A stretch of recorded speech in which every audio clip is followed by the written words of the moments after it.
বিসমিল্লাহির রহমানির রহিম। আসসালামু আলাইকুম ওয়া রাহমাতুল্লাহ। প্রিয় শিক্ষার্থীরা, ওয়েলকাম টু মুমিনুলস টিচিং হোম।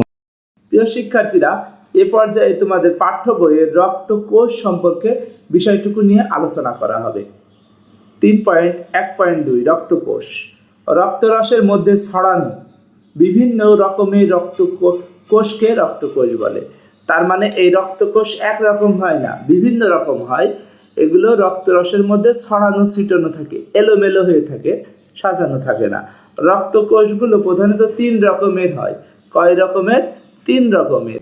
এই 3 রকম যথাক্রমে লোহিত রক্তকণিকা বা লাল রক্তকোষ বা এরিথ্রোসাইট।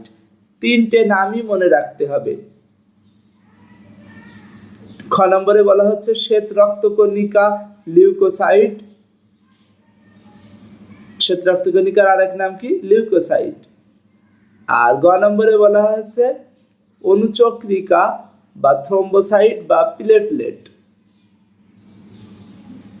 প্রিয় শিক্ষার্থীরা, এই লোহিত রক্তকণিকার একটা সংক্ষিপ্ত রূপ আছে, রেড ব্লাড সেল বা RBC। আর তে রেড, বিতে ব্লাড, আর সিতে সেল, রেড ব্লাড সেল। অনুরূপভাবে শ্বেত রক্তকণিকাকে কি বলা হয়? White blood cell. তাই বলে আবার ভেবো না অনুচক্রিকাকেও কিছু বলে। অনুচক্রিকাকে থ্রম্বোসাইট বা প্লাটিলেটই বলে, প্লেটলেট। এতটুকুই আলোচনা ছিল এই ভিডিওয়। কারণ আমরা লোহিত রক্তকণিকা, শ্বেত রক্তকণিকা ও লিউকোসাইট সম্পর্কে আরো বিস্তারিত আলোচনা আলাদাভাবে করব, যেটা তোমাদের বইতে বর্ণনা আছে 61 পেজ, 62 পেজ, 63 পেজ এবং 64 পেজের মধ্যে। প্রিয় শিক্ষার্থীরা, তোমাদের সকলের জন্য শুভকামনা রইল। আল্লাহ হাফেজ।